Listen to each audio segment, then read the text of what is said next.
Era 31 de diciembre por la tarde. Llegué sin avisar a la casa de mi hija Fernanda con regalos de Año Nuevo para mis nietos. Estacioné en la calle y caminé hacia la puerta. Pero antes de tocar el timbre, escuché voces en el patio lateral. Me acerqué a la ventana y vi a mi yerno Ricardo hablando con dos hombres que no conocía. Ricardo decía con voz clara, calculadora: anciana sola, medicada para dormir. En Año Nuevo estará distraída con los fuegos artificiales. Es el momento perfecto para entrar. Nadie sospechará nada. Sentí que el mundo se detenía. Mi propio yerno estaba planeando algo contra mí. Los dos hombres asentían, tomando notas. Decidí actuar rápido. Subí las escaleras del frente haciendo mucho ruido, tocando el timbre insistentemente. Cuando abrieron la puerta y me vieron parada ahí con mis bolsas de regalos, sus caras se pusieron pálidas como papel. Lo que pasó después desató el infierno. ¡Qué alegría tenerte aquí conmigo! Si estás viendo este video, te pido con mucho cariño que te suscribas al canal.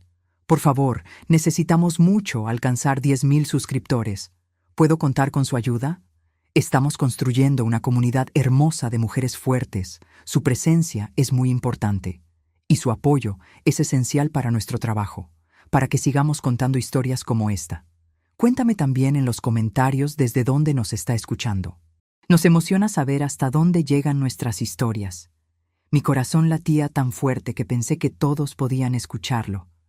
Ahí estaba yo, parada frente a la ventana lateral de la casa de mi hija, escondida detrás de la treliza llena de plantas que Fernanda tanto cuidaba, observando una escena que jamás imaginé presenciar en mi vida.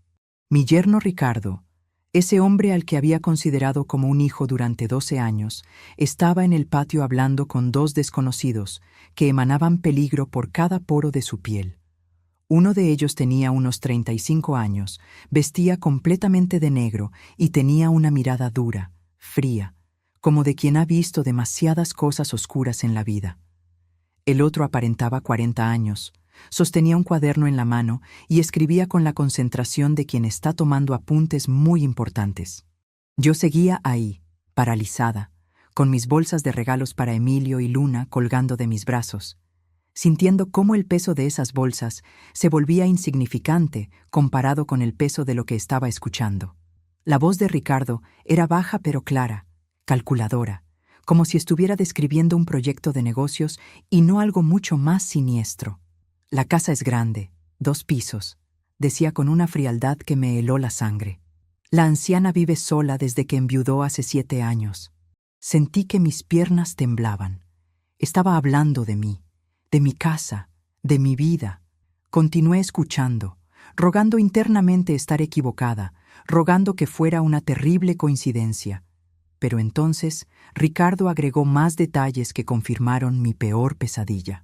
Tiene 73 años, toma medicamentos para dormir todas las noches, dijo con total naturalidad. Mi mente se aceleró procesando esa información. Yo tengo 63 años, no 73. Y jamás en mi vida he tomado medicamentos para dormir. Ricardo estaba mintiendo, estaba inventando información para hacer su plan más convincente, para hacer parecer que yo era más vulnerable de lo que realmente soy. Esa mentira deliberada me reveló algo aterrador. Esto no era una conversación casual, esto era un plan meticulosamente elaborado. Ricardo continuó hablando y cada palabra era como un cuchillo enterrándose en mi corazón. En Año Nuevo va a estar distraída con los fuegos artificiales, la música, el ruido. Es el momento perfecto, explicaba como si estuviera describiendo el mejor momento para lanzar una oferta comercial. El hombre del cuaderno levantó la vista y preguntó con voz ronca: ¿Y la alarma?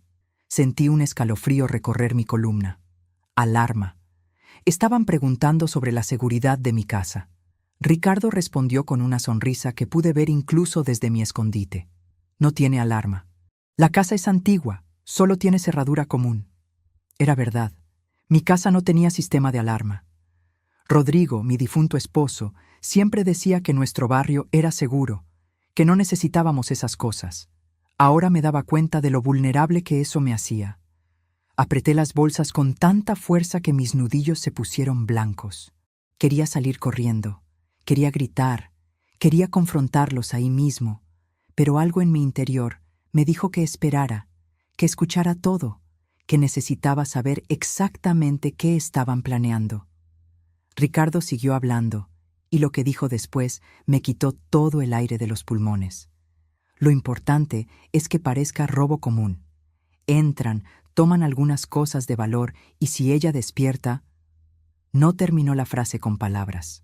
Hizo un gesto con la mano, un movimiento rápido y violento que no dejaba lugar a dudas sobre lo que significaba. Si yo despertaba, me matarían. Mi propio yerno estaba planeando mi asesinato como si fuera algo tan simple como organizar una cena.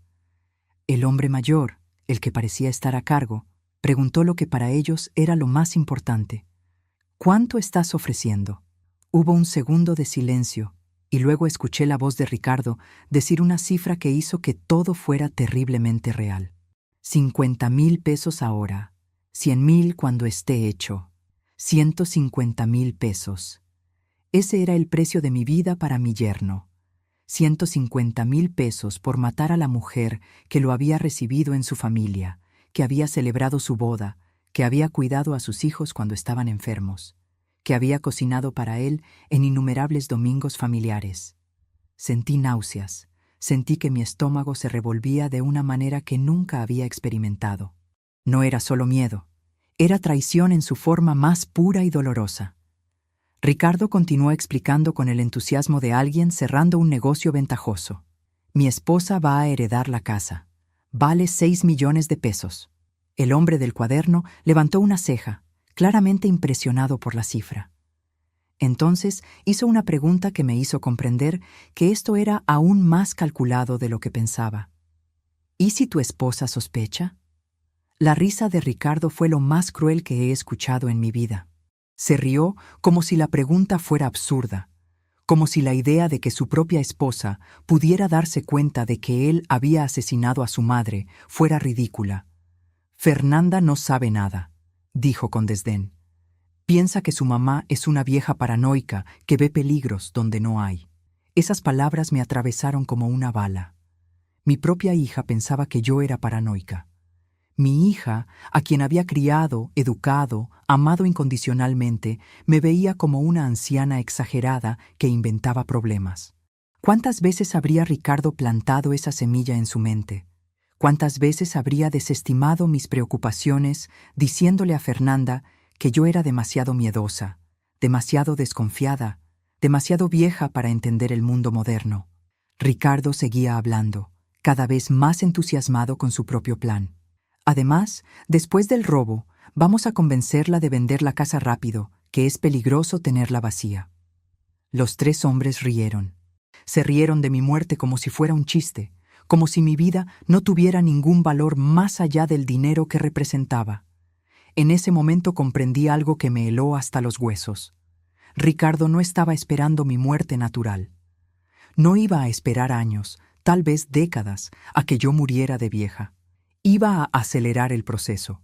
Iba a matarme para quedarse con mi patrimonio. El hombre mayor preguntó por los detalles finales. ¿Qué día exactamente? Ricardo respondió con una precisión que demostraba cuánto había pensado en esto. 1 de enero en la madrugada, entre las 2 y las 4 de la mañana. Es cuando los fuegos artificiales paran y todo el mundo está dormido borracho. Perfecto. Había elegido el momento perfecto. Año Nuevo, cuando todos están celebrando, cuando la policía está ocupada con borrachos y accidentes, cuando los vecinos están tan entretenidos con sus propias fiestas que no prestan atención a nada más. Yo estaría en mi casa, probablemente cansada después de las celebraciones de Nochevieja, tal vez tomando un té antes de dormir, sin imaginar que 2 asesinos estarían entrando por mi puerta, sin imaginar que mi yerno había pagado por mi muerte, sin imaginar que esa sería mi última noche en esta tierra. Miré hacia abajo, hacia las bolsas que cargaba, regalos para Emilio y Luna, un robot de juguete para mi nieto, una muñeca preciosa para mi nieta.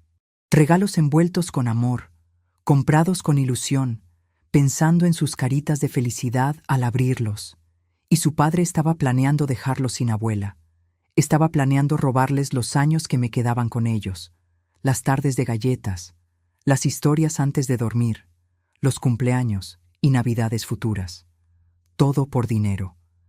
Todo por 6 millones de pesos. Levanté la vista hacia la puerta principal de la casa. Ahí dentro estaba Fernanda, mi única hija, sin saber que su esposo era un monstruo. Sin saber que el hombre con quien compartía cama era capaz de ordenar la muerte de su propia suegra. Sin saber que mientras ella preparaba la cena o ayudaba a los niños con sus tareas, su marido estaba afuera negociando el asesinato de su madre. Tomé una decisión en ese instante. No iba a confrontar a Ricardo ahí en el patio con esos dos criminales. No sabía si estaban armados, no sabía de qué eran capaces si se sentían acorralados. Pero tampoco iba a irme callada, fingiendo que no había escuchado nada. Iba a entrar a esa casa. Iba a hacerles saber que estaba ahí. Iba a dejarles claro que su plan perfecto acababa de tener un testigo. Me moví rápidamente hacia el frente de la casa. Mis piernas temblaban, pero mi determinación era férrea. Subí las escaleras haciendo ruido, mucho ruido, golpeando mis zapatos contra cada escalón de madera, como si quisiera despertar a todo el vecindario. Toqué el timbre una vez, 2 veces, 3 veces, insistentemente, como una persona impaciente o tal vez como una persona que quiere asegurarse de que todos en la casa sepan que ha llegado. Escuché movimiento apresurado dentro de la casa. Pasos corriendo. Voces susurradas con urgencia. La puerta se abrió y ahí estaba Fernanda, mi hija hermosa de 38 años, con esa expresión de sorpresa genuina que me partió el corazón. «¿Mamá? No sabía que venías», dijo con una sonrisa que no sabía que pronto se convertiría en horror. Detrás de ella apareció Ricardo, viniendo apresuradamente desde el patio, y cuando me vio parada en esa puerta con mis bolsas de regalos, su cara cambió completamente. Vi cómo toda la sangre abandonaba su rostro. Vi cómo sus ojos se abrían con pánico puro. Vi cómo sus manos comenzaban a temblar. Él sabía que lo había escuchado, sabía que su plan acababa de colapsar. Sabía que estaba frente a la mujer que había planeado asesinar y que esa mujer ahora sabía todo. Miré directamente a sus ojos. Sostuve su mirada sin parpadear. Y entonces sonreí. Una sonrisa que no llegaba a mis ojos. Una sonrisa que decía sin palabras todo lo que necesitaba decir. Te escuché, lo sé todo, y ahora vas a pagar. La cara de Ricardo pasó de pálida a casi verde. Vi cómo tragaba saliva con dificultad. Vi cómo su mente trabajaba frenéticamente, tratando de calcular cuánto había escuchado, qué iba a hacer, cómo iba a salir de esta situación. Pero no había salida, no para él, porque yo no era la anciana vulnerable que él imaginaba. No era la víctima fácil que había descrito a esos criminales. Era Catalina. Era una mujer que había sobrevivido a la muerte de su esposo. Era una madre que había criado sola a su hija. Era una abuela que protegería a su familia con uñas y dientes. Y ahora era una mujer que conocía exactamente qué tipo de monstruo vivía bajo el mismo techo que sus nietos. ¿Qué crees que hice en ese momento? ¿Grité? ¿Llamé a la policía? ¿Confronté a Ricardo delante de mi hija? ¿O será que actué de una manera que nadie esperaba? Sígueme en esta historia, porque lo que viene después va a dejarte sin aliento. Mi nombre es Catalina y tengo 63 años, aunque esa tarde en el patio mi yerno le dijo a esos hombres que tenía 73. Como si esos 10 años extra me hicieran más vulnerable, más fácil de eliminar. Soy viuda hace 7 años, desde que mi esposo Rodrigo perdió su batalla contra el cáncer de páncreas. Fue una enfermedad brutal que se lo llevó en solo 6 meses. 6 meses de verlo apagarse día a día mientras yo intentaba mantenerme fuerte para él y para Fernanda.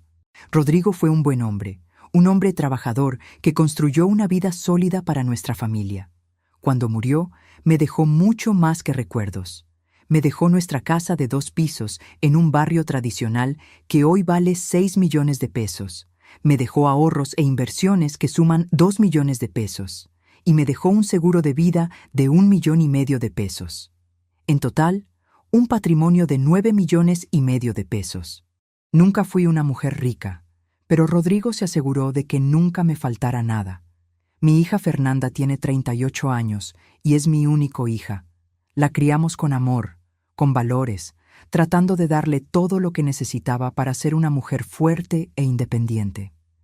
Hace 12 años se casó con Ricardo y al principio parecía un buen hombre. Trabajaba como gerente de ventas, ganaba bien, trataba a Fernanda con cariño. Cuando nacieron mis nietos, Emilio, que ahora tiene 5 años, y Luna, que tiene 8, sentí que nuestra familia estaba completa y bendecida. Los primeros 5 años de mi viudez fueron difíciles, pero Fernanda estuvo presente. Venía a visitarme, me llamaba todos los días, me incluía en las celebraciones familiares. Yo era la abuela querida, la suegra respetada, la matriarca de nuestra pequeña familia. Pero hace 2 años todo comenzó a cambiar. Ricardo perdió su empleo. Dijeron que era una reestructuración de la empresa, que no era personal, pero fuera cual fuera la razón, de repente mi yerno estaba desempleado y las cuentas comenzaron a acumularse. Al principio intentó mantener las apariencias, buscaba trabajo, iba a entrevistas, hablaba de nuevos proyectos. Pero los meses pasaban y nada se concretaba. Vi cómo la desesperación comenzaba a instalarse en sus ojos. Y con la desesperación vinieron los comentarios. «Suegra, esa casa tan grande es peligrosa para usted sola», me decía cada vez que me visitaba. «Debería considerar vender y mudarse a un departamento más pequeño, más seguro». Yo siempre respondía lo mismo. «Esta casa es mi hogar. Aquí construí mi vida con Rodrigo. Aquí crié a mi hija. No voy a venderla». Pero Ricardo insistía, una y otra vez, como si fuera su misión convencerme de que abandonara mi hogar. Hace 1 año las cosas empeoraron. Ricardo ya no solo sugería, presionaba. Y lo peor de todo, había logrado que Fernanda comenzara a repetir sus palabras. «Mamá, Ricardo tiene razón, es peligroso que viva sola», me decía mi propia hija, como si yo fuera incapaz de cuidar de mí misma.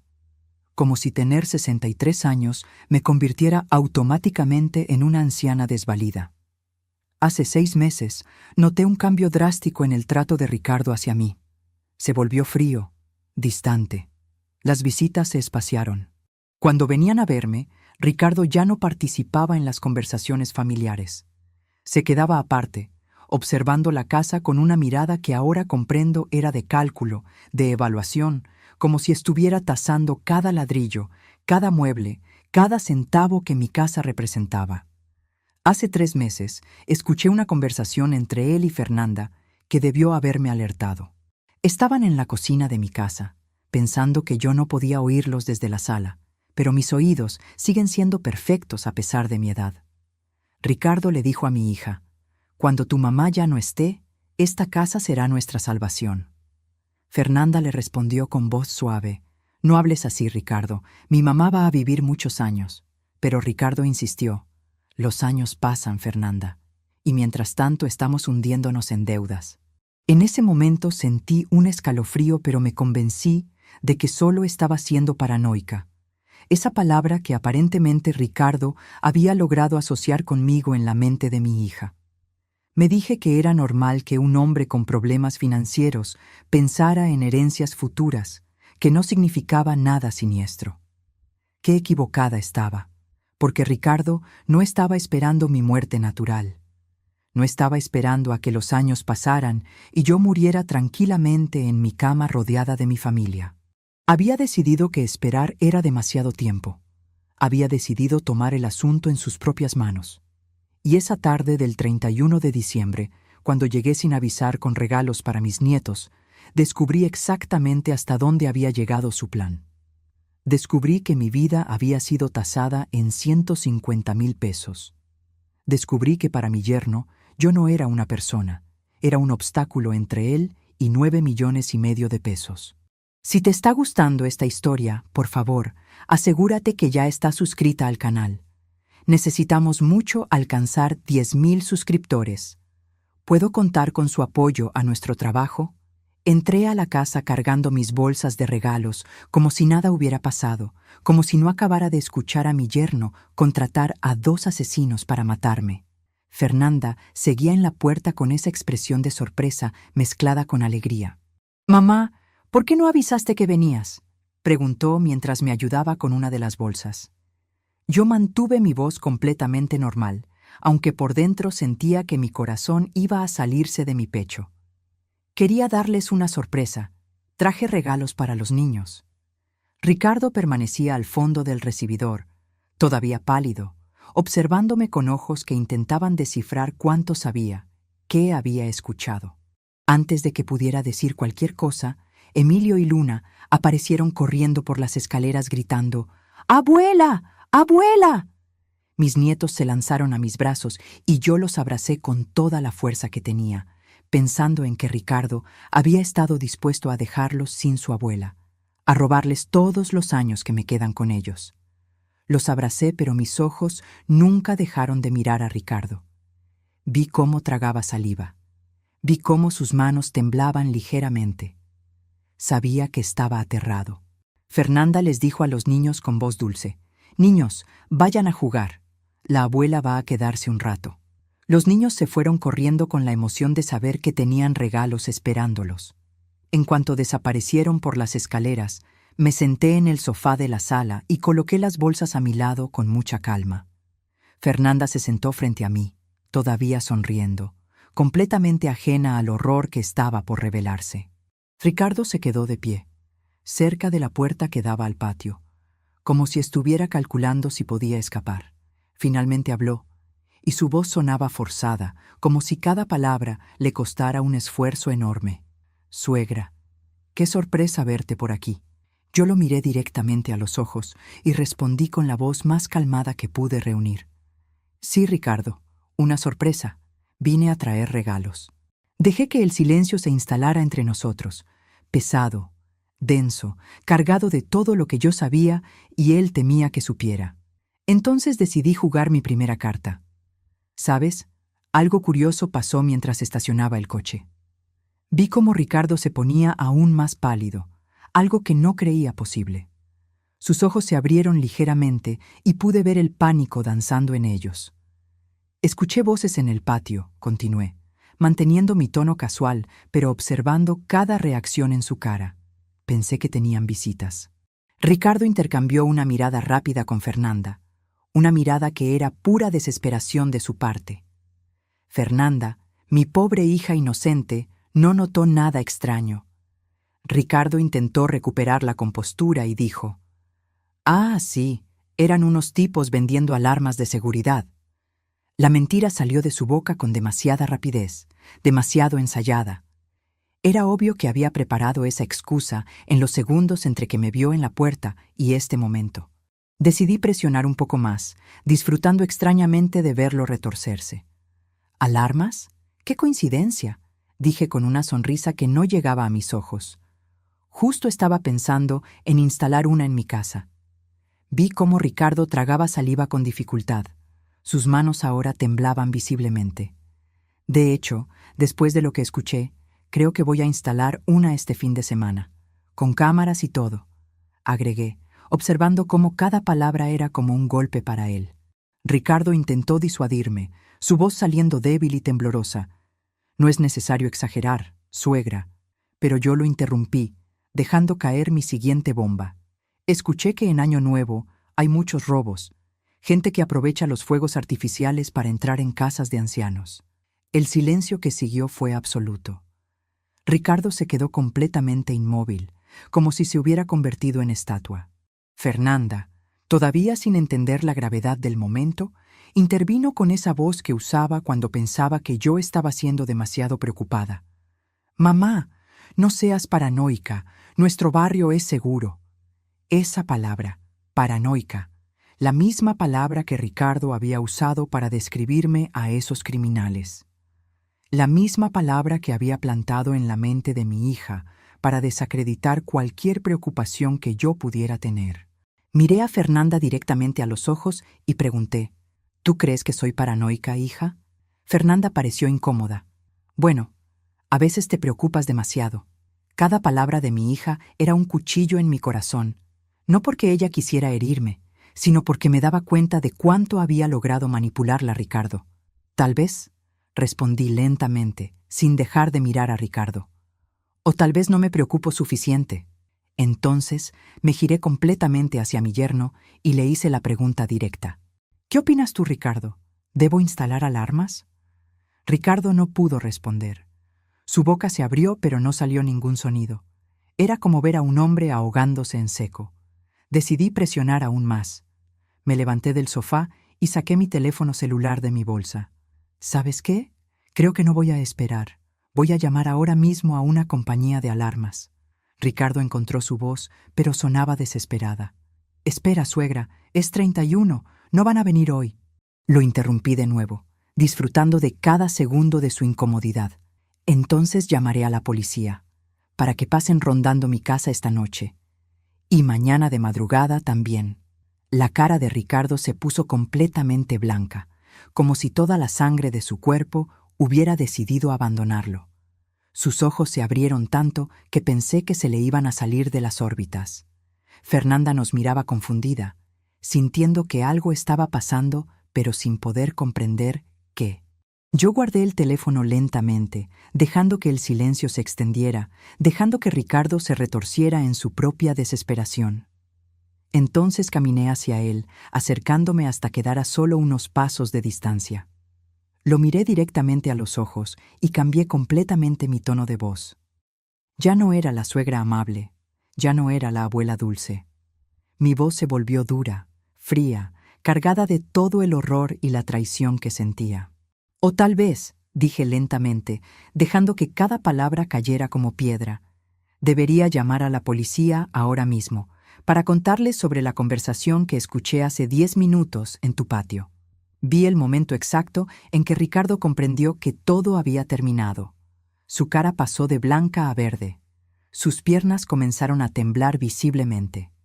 Fernanda se levantó de su asiento, su voz llena de confusión. «Mamá, ¿de qué hablas?» Yo no aparté mis ojos de Ricardo mientras respondía. «Hablo de tu esposo planeando mi asesinato». El grito de Fernanda fue desgarrador. «¿Qué?» Ricardo intentó negar, su voz saliendo en un chillido desesperado. «Está loca. No sé de qué habla». Pero yo ya no iba a permitir más mentiras. Había esperado toda mi vida el momento de poder defender mi hogar, mi vida, mi familia. Y ese momento era ahora. ¿Crees que Ricardo seguiría negando cuando confrontado con la verdad? ¿O será que finalmente su máscara caería por completo? No te alejes ahora, porque lo que viene es la revelación más impactante de todas. Mantuve mi mirada fija en Ricardo mientras cada palabra salía de mi boca como bala.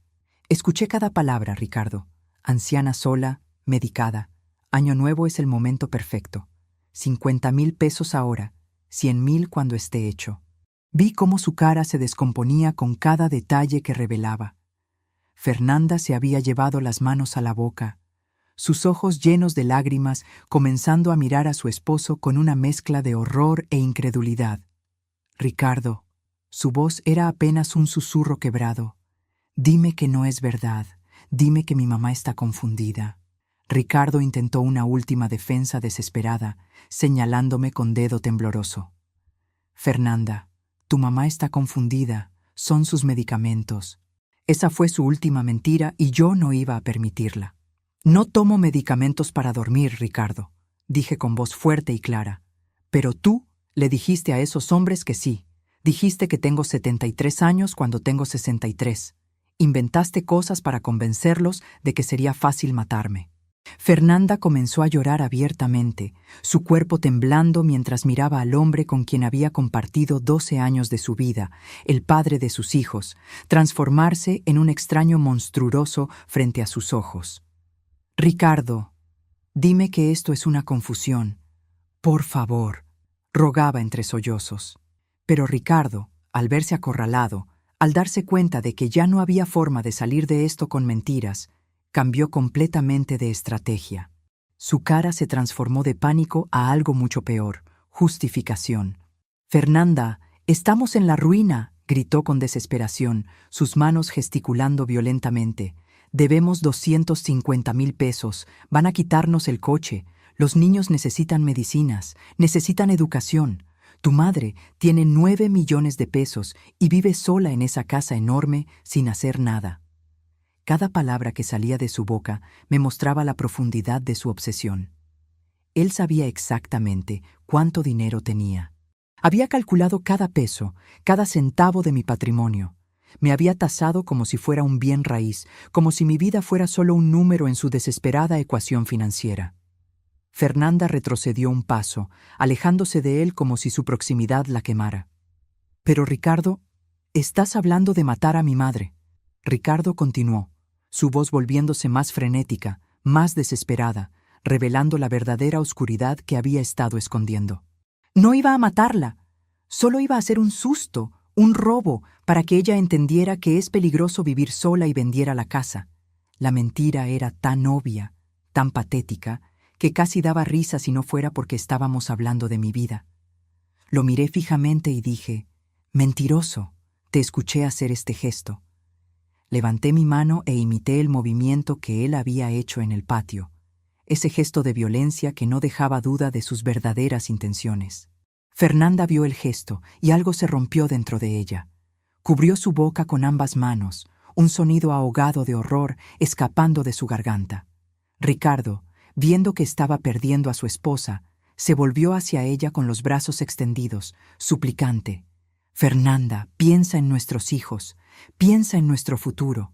No podemos seguir así, hundiéndonos en deudas mientras tu madre tiene millones guardados sin usarlos». Fernanda lo miraba como si fuera un extraño, como si nunca antes lo hubiera visto realmente. Su voz salió quebrada, destruida, cuando finalmente preguntó lo que necesitaba preguntar. «¿Pensabas matar a mi madre?» Ricardo titubeó, sus ojos moviéndose frenéticamente entre Fernanda y yo. «No, bueno, si era necesario, pero sería rápido, sin sufrimiento». Sentí náusea física escuchándolo. Este hombre estaba justificando mi asesinato como si fuera un procedimiento médico necesario, como si matar a la madre de su esposa fuera solo un trámite desagradable pero necesario para solucionar sus problemas de dinero. Fernanda corrió hacia el baño, el sonido de sus arcadas audible desde la sala. Ricardo y yo quedamos solos, mirándonos el uno al otro, y fue entonces cuando su máscara cayó completamente. Ya no había súplicas, ya no había justificaciones. Su cara se torció en una mueca de rabia pura. «Usted arruinó todo», dijo con voz llena de veneno. «Todo estaba perfectamente planeado. Los tipos ya estaban pagados. En 48 horas esto habría terminado y nadie hubiera sospechado nada». Escucharlo hablar así, con ese desprecio casual por mi vida, me hizo comprender que estaba frente a alguien verdaderamente peligroso. Este no era un hombre que había tenido un momento de debilidad. Este era un hombre que había planeado meticulosamente el asesinato de su suegra y que solo lamentaba haber sido descubierto. Saqué mi teléfono celular nuevamente y lo sostuve frente a él. «Vas a cancelar con esos tipos, ahora mismo». Ricardo me miró con ojos entrecerrados, evaluando, calculando. «¿Y si no quiero?» Mi respuesta fue inmediata y firme. «Entonces llamo a la policía ahora mismo y les cuento todo, con detalles. Los nombres, las descripciones, las cantidades.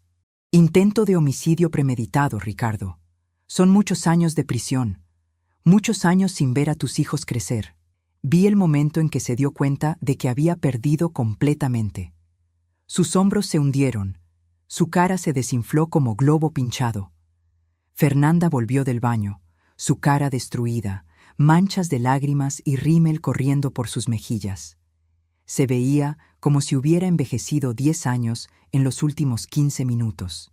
Pero cuando habló, su voz tenía una firmeza que no esperaba, una fortaleza que me hizo sentir orgullosa de la mujer que había criado. «Ricardo, sal de esta casa», dijo, su voz quebrándose pero determinada. «Sal ahora mismo». Ricardo intentó acercarse a ella, sus manos extendidas. «Fernanda, por favor». Pero mi hija gritó con una fuerza que no sabía que poseía. «Sal, sal de esta casa ahora». Ricardo miró a su alrededor, como si buscara alguna salida, alguna forma de revertir lo que había pasado. pero no había ninguna. Lentamente, derrotado, caminó hacia la puerta. Antes de salir, se giró una última vez, mirándome con ojos llenos de odio. «Esto no termina aquí», dijo con voz baja y amenazante. Yo sostuve su mirada sin miedo. «Sí, Ricardo, sí termina aquí. Y termina contigo en prisión si intentas cualquier cosa». Se fue dando un portazo que hizo temblar toda la casa. En el silencio que siguió, escuché los pasos pequeños de Emilio y Luna bajando las escaleras, sus caritas asustadas asomándose. «Mamá, ¿por qué gritas?». Fernanda intentó componerse, secándose las lágrimas rápidamente. «Nada, mi amor, vayan a su cuarto». Los niños nos miraron con esos ojos sabios que a veces Si te tienen gustó los esta niños. historia, Esos haz ojos clic que en ven este próximo más de lo video que que los está adultos apareciendo creen. en la pantalla, Pero porque la obedecieron próxima y subieron traición de nuevo supera las todo lo que escaleras. has visto hasta ahora. Y no te olvides suscribirte en el canal para que no te pierdas ni una sola historia. Fernanda se derrumbó en mis brazos, llorando como no la había visto llorar desde que era niña. Yo la abracé fuerte, sintiendo cómo su cuerpo temblaba con cada sollozo, sintiendo el peso de su mundo desmoronándose. «Lo siento tanto, mamá», decía entre lágrimas. «No sabía, nunca sospeché. ¿Cómo pude ser tan ciega?». A veces, la mayor traición no es la que nos hacen a nosotros mismos, sino la que vemos hacerle a quienes amamos. ¿No es verdad? Sostuve a Fernanda mientras lloraba, acariciando su cabello como hacía cuando era pequeña y se despertaba de una pesadilla. Solo que esta vez la pesadilla era real y acababa de destruir su vida tal como la conocía. «Lo sé, hija», le susurré. «Él te engañó a ti también. Eres víctima tanto como yo». Nos quedamos así varios minutos, hasta que sus sollozos comenzaron a calmarse. Finalmente se separó de mí, secándose los ojos con el dorso de la mano, y la vi transformarse. Vi cómo la mujer rota comenzaba a reconstruirse, a encontrar fuerza en medio del dolor. «¿Qué voy a hacer, mamá?», preguntó con voz temblorosa. «Tengo 2 hijos, no tengo trabajo, él…», la interrumpí con firmeza. «Vas a divorciarte de él, y yo voy a ayudarte». Fernanda pareció abrumada por la enormidad de lo que eso significaba. «Pero el dinero que debemos», él dijo que son 250,000 pesos. Tomé sus manos entre las mías y la miré directamente a los ojos. «¿Cuánto deben exactamente? Necesito saber todo». Fernanda fue a buscar los papeles, sus manos todavía temblando mientras revisaba cada documento. Facturas de tarjetas de crédito, préstamos bancarios, pagarés firmados. Ricardo había acumulado deuda tras deuda, gastando como si el dinero nunca fuera a acabarse, probablemente pensando que pronto tendría acceso a mi herencia. 250,000 pesos exactos, confirmó Fernanda, su voz quebrándose nuevamente. «Mamá, es demasiado, no puedes». La detuve. «Voy a pagarlo, pero con condiciones». Fernanda me miró, esperando. «¿Qué condiciones?». Mi voz era firme, sin espacio para negociación. «Condición 1. Te divorcias de Ricardo inmediatamente, sin darle oportunidad de convencerte de nada. Condición 2. Denunciamos lo que planeaba a la policía». Fernanda palideció ante la segunda condición. «Pero mamá, él es el padre de mis hijos». Sentí una mezcla de frustración y comprensión. Incluso después de todo, mi hija todavía estaba atrapada en esa lealtad familiar que tantas mujeres sienten hacia hombres que no la merecen. «Es un hombre que planeó asesinar a tu madre por dinero, Fernanda», dije con toda la firmeza que pude reunir. «¿Qué crees que hubiera pasado después? ¿Crees que se hubiera detenido ahí? ¿Crees que tú y los niños habrían estado seguros con un hombre capaz de ordenar un asesinato?». Vi el momento en que mis palabras penetraron su conciencia. Vi cómo su cara cambiaba mientras procesaba la verdadera magnitud del peligro que había estado viviendo bajo su propio techo. «Los niños están mejor sin él», continué. «Mejor con un padre en prisión que con un padre asesino libre». Fernanda asintió lentamente, lágrimas silenciosas corriendo por sus mejillas, pero esta vez no eran lágrimas de confusión, sino de aceptación dolorosa. Esa noche, Fernanda empacó rápidamente ropa para ella y los niños. No mucho, solo lo esencial. Emilio y Luna estaban confundidos, preguntando por qué papá se había ido enojado, por qué mamá estaba llorando, por qué tenían que ir a casa de la abuela. Fernanda les explicó de la manera más simple que pudo. Papá y mamá necesitan estar separados por un tiempo. Vamos a quedarnos con la abuela. Los niños, con esa capacidad que tienen los pequeños de aceptar sin cuestionar demasiado cuando sienten que los adultos están haciendo lo mejor, asintieron y ayudaron a empacar sus juguetes favoritos. Llegamos a mi casa cerca de las 8 de la noche, la casa que Ricardo había planeado que fuera mi tumba en pocas horas más. Miré mi hogar con ojos nuevos, viendo lo vulnerable que realmente era, viendo todos los puntos de entrada que él había evaluado para sus asesinos contratados. Inmediatamente llamé a una compañía de seguridad que ofrecía servicio de emergencia. Costaba el triple del precio normal por ser 31 de diciembre, pero no me importó. 2 técnicos llegaron en menos de una hora y trabajaron toda la noche instalando alarmas en cada ventana, cada puerta, sensores de movimiento, cámaras en todos los ángulos, un botón de pánico conectado directamente a la policía.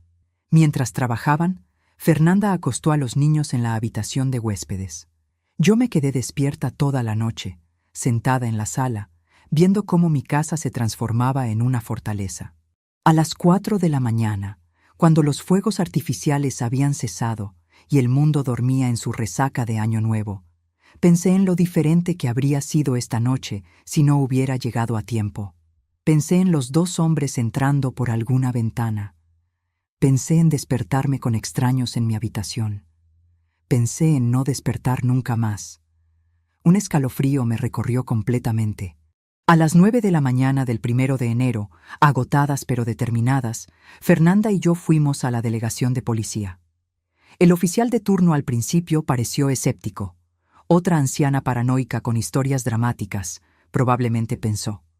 Pero cuando comenzamos a dar detalles específicos, cuando Fernanda corroboró cada palabra con lágrimas corriendo por su cara, cuando describía a los 2 hombres con precisión, su actitud cambió completamente.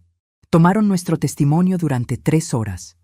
Cada detalle, cada palabra que había escuchado, cada gesto que había visto. Fernanda agregó información sobre las deudas, sobre los comentarios que Ricardo había hecho en los últimos meses sobre mi casa, sobre cómo había cambiado su comportamiento. Los policías nos tomaron en serio, muy en serio. Ricardo fue arrestado ese mismo día en la tarde. Lo encontraron en casa de su hermano, aparentemente escondido, probablemente tratando de contactar a los 2 hombres para cancelar el plan. Al principio intentó negar todo, pero los detectives eran buenos en su trabajo. Revisaron su teléfono celular y ahí estaba todo. Mensajes con los 2 hombres, conversaciones detallando el plan, transferencias bancarias mostrando el pago inicial de 50,000 pesos. Ricardo intentó minimizar, diciendo que iba a ser solo un susto, que nunca realmente iba a dejar que me mataran. Pero los mensajes decían otra cosa. En uno de ellos, uno de los hombres preguntaba explícitamente, ¿y si hace resistencia? La respuesta de Ricardo había sido fría y clara. Hagan lo necesario. Los 2 hombres también fueron arrestados. Resultaron ser criminales conocidos, con antecedentes por robo y agresión. En un acuerdo con la fiscalía, confesaron todo a cambio de sentencias reducidas. Confirmaron que Ricardo había sido muy específico sobre sus instrucciones. Tenía que parecer un robo que salió mal, y si yo despertaba, no podían dejar testigos. Ricardo fue acusado formalmente de conspiración para cometer homicidio. El fiscal asignado al caso me dijo que era uno de los casos más fríos y calculados que había visto. Un hombre planeando el asesinato de su suegra por herencia, usando su situación financiera como justificación. Logró salir bajo fianza después de un mes, pero con condiciones estrictas. Tornozeleira electrónica monitoreada las 24 horas y orden de restricción que le prohibía acercarse a menos de 500 metros de mí o de Fernanda y los niños. Fernanda inició el proceso de divorcio inmediatamente. Su abogado le explicó que, dado el intento de asesinato contra su madre, tendría causa más que justificada para el divorcio y para solicitar custodia completa de los niños. El juez familiar estuvo de acuerdo. Ricardo perdió la custodia, Solo se le permitieron visitas supervisadas una vez al mes en un centro especializado. Cumplí mi promesa con Fernanda. Pagué los 250,000 pesos de deudas que Ricardo había acumulado. Pero no me detuve ahí. Ayudé a Fernanda a inscribirse en un curso técnico de contabilidad. Mi hija siempre había sido buena con los números, pero nunca había trabajado formalmente porque Ricardo insistía en que se quedara en casa con los niños. Ahora veo que era otra forma de control, otra manera de mantenerla dependiente de él. Pagué el curso completo y contraté una niñera de confianza para que cuidara a Emilio y Luna mientras Fernanda estudiaba. Vi cómo mi hija florecía. Cada semana la veía más fuerte, más segura de sí misma. El estudio le dio propósito, le dio una forma de reconstruir su identidad más allá de ser la esposa de Ricardo. 6 meses después llegó el juicio. Yo testifiqué durante 2 días. Conté cada detalle de lo que había escuchado ese 31 de diciembre.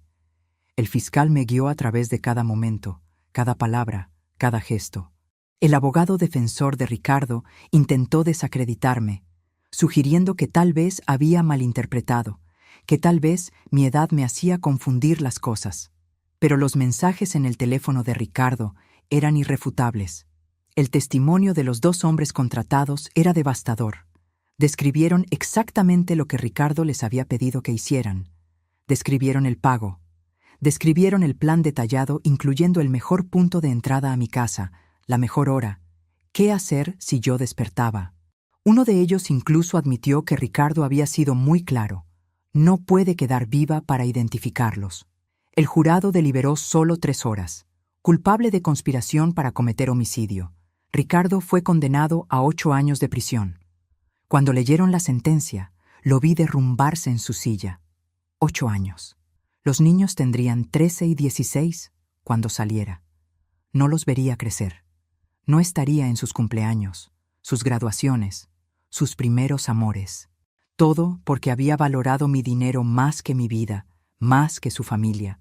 Fernanda no lloró cuando leyeron la sentencia. Se quedó sentada a mi lado, su mano apretando la mía, y cuando salimos del tribunal me dijo: «Hiciste lo correcto, mamá. Él eligió esto». ¿Alguna vez has tenido que tomar una decisión que sabías iba a cambiar tu vida para siempre? Cuéntame tu historia en los comentarios. Las decisiones más difíciles a veces son las que más nos salvan. Han pasado 2 años desde aquella tarde del 31 de diciembre. Hoy tengo 65 años y mi vida es completamente diferente de lo que era. Vivo en paz, en mi casa que ahora es una fortaleza de seguridad, pero más importante aún, vivo con los ojos abiertos de una manera que nunca antes tuve. Fernanda ahora tiene 40 años y es una mujer completamente transformada. Se graduó de su curso de contabilidad con honores. Consiguió trabajo en una firma respetable donde rápidamente demostró su valía. 6 meses después de empezar, recibió su primer aumento de salario. La vi llorar de felicidad cuando recibió su primer cheque de pago. Dinero que ella misma había ganado con su propio esfuerzo. «Nunca había sentido esto, mamá», me dijo. «Esta sensación de que puedo cuidar de mí misma, de mis hijos». Ella y los niños ahora viven en un departamento bonito, en un buen vecindario. Yo di el enganche como regalo, pero Fernanda insiste en pagar cada mensualidad. Al principio intenté decirle que no era necesario, que yo podía pagarlo todo, pero ella fue firme. «Necesito hacer esto, mamá, por mi dignidad, por demostrarme a mí misma que puedo». Y la entendí. Entendí que después de años de dependencia, de ser controlada, de sentirse incapaz, mi hija necesitaba esta independencia como necesitaba el aire para respirar. Emilio ahora tiene 7 años y Luna tiene 10. Son niños buenos, resilientes, que han aprendido lecciones difíciles demasiado jóvenes, pero que también han visto la fuerza de las mujeres de su familia. Me visitan todas las semanas. Venimos los domingos para cocinar juntas, Fernanda, las niñas y yo. Hacemos tamales, pozole, todas las recetas que les estoy enseñando para que nunca olviden sus raíces, para que siempre sepan que tienen un hogar, una familia que los ama incondicionalmente. Los niños saben que su padre hizo algo muy malo. Fernanda les explicó de manera apropiada para su edad, sin entrar en detalles horribles, pero siendo honesta. Papá planeó lastimar a la abuela, por dinero, y cuando haces algo así, tienes que pagar las consecuencias. Luna, mi nieta sabia de 10 años, me preguntó una vez, «Abuela, ¿tú odias a papá?» Pensé cuidadosamente antes de responder. No lo odio, mi amor, pero tampoco puedo perdonar lo que intentó hacer. A veces las personas que amamos nos decepcionan de maneras que no podemos arreglar. Los niños no visitan a Ricardo en prisión. Esa fue una decisión de Fernanda que yo apoyo completamente. Él escribe cartas, muchas cartas, pidiendo ver a sus hijos, prometiendo que ha cambiado. Pero Fernanda es firme. Cuando cumplan 18 años, podrán decidir por sí mismos si quieren tener relación con él. Hasta entonces, mi trabajo es protegerlos. Mi casa ha cambiado completamente. Además de todas las alarmas y cámaras que instalé aquella noche de Año Nuevo, contraté un servicio de monitoreo profesional las 24 horas. Cualquier movimiento extraño, cualquier activación de sensor, y en 3 minutos hay una patrulla en mi puerta. Puede parecer excesivo para algunos, pero después de saber que tu propia familia planeó tu muerte, ninguna precaución parece demasiada. Pero los cambios más importantes no son físicos. Me uní a un grupo comunitario de mujeres mayores, mujeres viudas en su mayoría, que se reúnen cada martes en el centro comunitario del barrio. Pensé que sería solo para tomar café y conversar de cosas triviales, pero lo que encontré allí me cambió la perspectiva sobre todo. Resultó que mi historia no era única. Allí conocí a Esperanza, una mujer de 70 años que casi fue robada por su propio hijo adicto a las drogas. Conocí a Pilar, de 68, cuyo yerno intentó medicarla sin su conocimiento para declararla incompetente y quitarle el control de sus propiedades. Conocí a Rosa, de 75, que descubrió que su nuera estaba envenenándola lentamente, con la esperanza de acelerar su muerte y cobrar la herencia. Historia tras historia de mujeres mayores siendo víctimas de sus propias familias. Mujeres vistas no como personas, sino como obstáculos entre sus familiares codiciosos y el dinero que representan. Fue desgarrador, pero también liberador. Comprendí que tuve suerte. Inmensa suerte. Suerte de haber llegado exactamente en ese momento a casa de Fernanda. 5 minutos más tarde, y no habría escuchado aquella conversación. Habría tocado el timbre, habría entregado los regalos, habría vuelto a mi casa sin saber nada. Y en la madrugada del 1 de enero, cuando los fuegos artificiales hubieran cesado y el vecindario dormía en resaca de celebración, 2 hombres habrían entrado a mi casa. Tal vez habría despertado, tal vez no. De cualquier manera, no estaría aquí contando esta historia. Sería solo otra estadística. Anciana muerta en robo de Año Nuevo. Una noticia que pasa rápido en los periódicos. Vecinos que dirían, ¡qué tragedia!, y seguirían con sus vidas. Ricardo y Fernanda habrían heredado mis 9,5 millones de pesos. Habrían pagado sus deudas. Habrían vivido cómodamente con el dinero manchado con mi sangre. Pero escuché. Y esa única conversación escuchada salvó mi vida. Ricardo intenta contacto desde la prisión regularmente. Cartas que llegan a mi casa y que inmediatamente tiro a la basura sin abrir. Llamadas que bloqueo. Mensajes a través de su familia que ignoro. En sus primeras cartas, que sí leí, pedía perdón. Decía que había sido un momento de locura, que las deudas lo habían desesperado hasta el punto de no pensar claramente, que nunca realmente habría dejado que me mataran. Las mismas justificaciones patéticas que intentó usar en el juicio. Nunca he respondido. No tengo nada que decirle. Fernanda lo visita en prisión 2 veces al año, más por obligación que por deseo, más porque sus abogados le dijeron que se vería mejor ante el juez si mantenía algún tipo de contacto mínimo. Cada vez que va, él le ruega que vuelva con él, que le dé otra oportunidad cuando salga, que lo que pasó fue solo un error que nunca se repetirá. Fernanda siempre dice no. No hay vuelta atrás, Ricardo. Planeaste matar a mi madre. Eso no es algo que se perdona o se olvida. He establecido un testamento muy claro, muy específico, trabajado con los mejores abogados que pude encontrar. Todo mi patrimonio va para Fernanda y mis nietos. Pero con protecciones que aprendí son necesarias.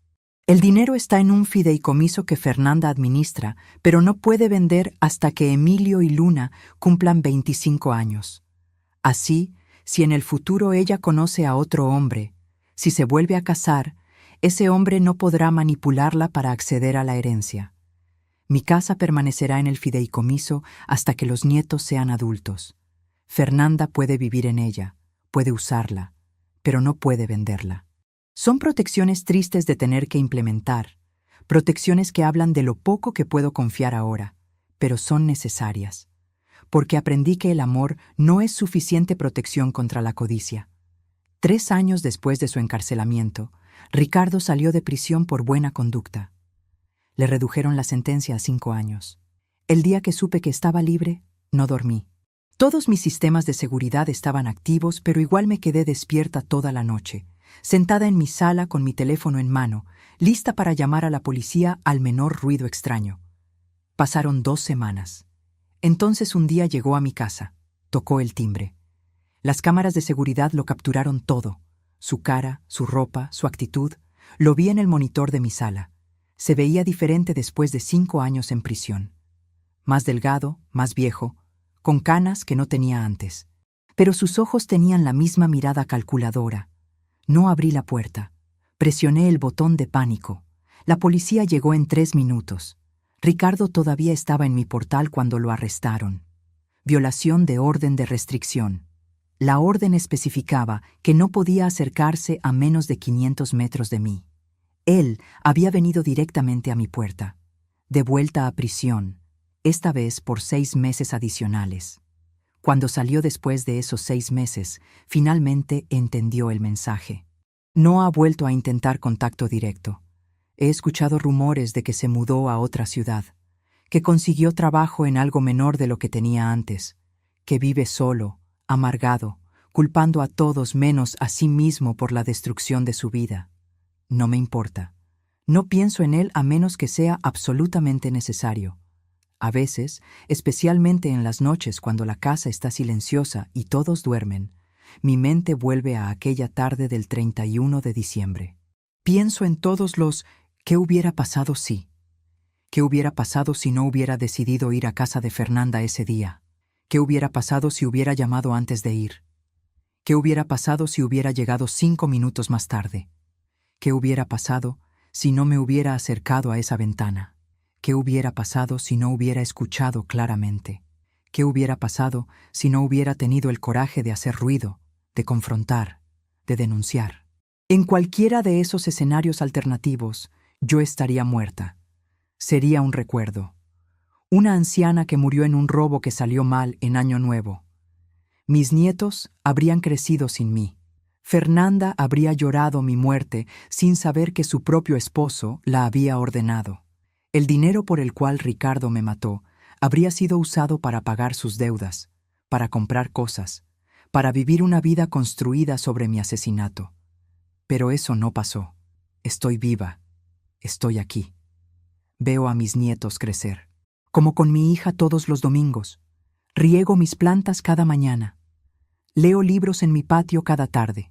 Vivo. Y cada día que vivo es un día que Ricardo no pudo quitarme. Aquella tarde del 31 de diciembre, cuando escuché a mi yerno decir, anciana sola, medicada, Año Nuevo es el momento perfecto, entendí algo que ninguna mujer de mi edad debería tener que entender. Mi propia familia estaba planeando mi muerte. No por odio, no por venganza, por dinero. 9,5 millones de pesos valían más que mi vida para ese hombre.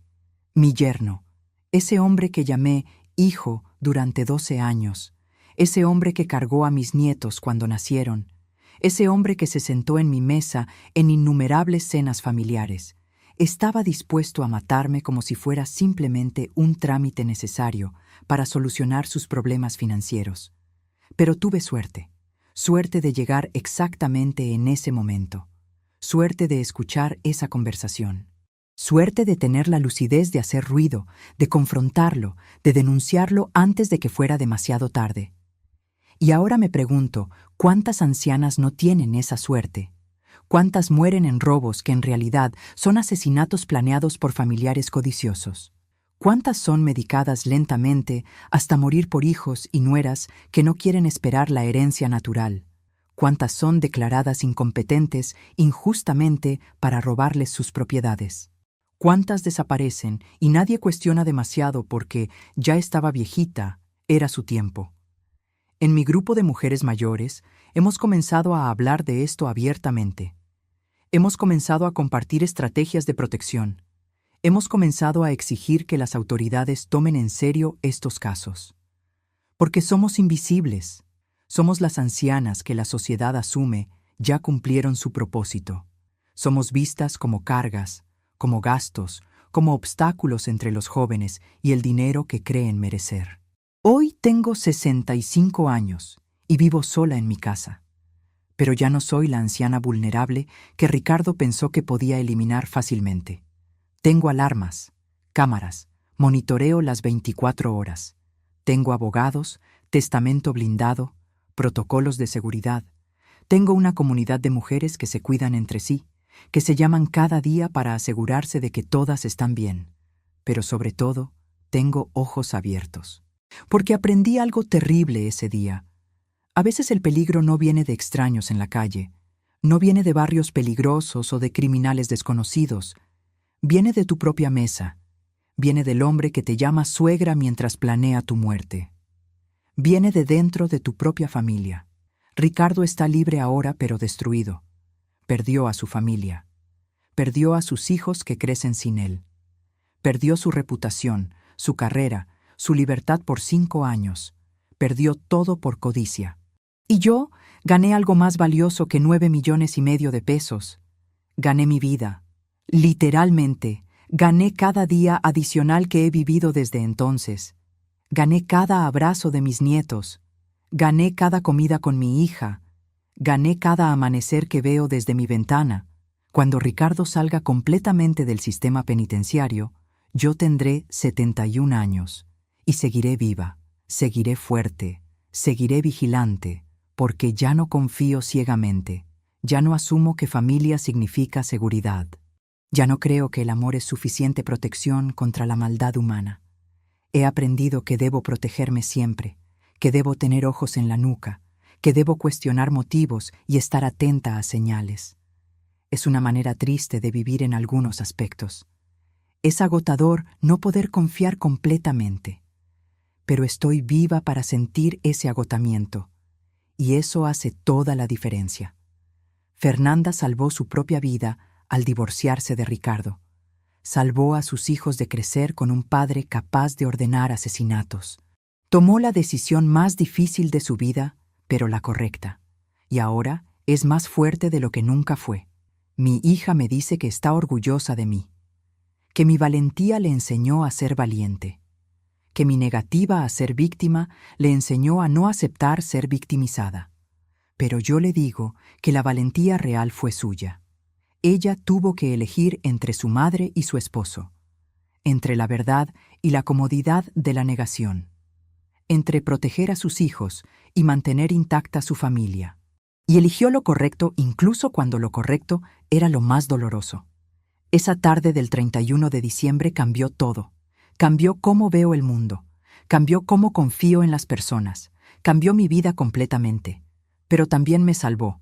Me dio años adicionales que no habría tenido. Me dio la oportunidad de ver a mis nietos crecer. Me dio la oportunidad de estar aquí hoy, contando esta historia. Y si mi historia puede ayudar, aunque sea a una mujer a estar más atenta, a cuestionar motivos sospechosos, a protegerse antes de que sea demasiado tarde, entonces todo lo que pasé valió la pena. Porque yo tuve suerte, pero muchas no la tienen, y necesitamos hablar de eso.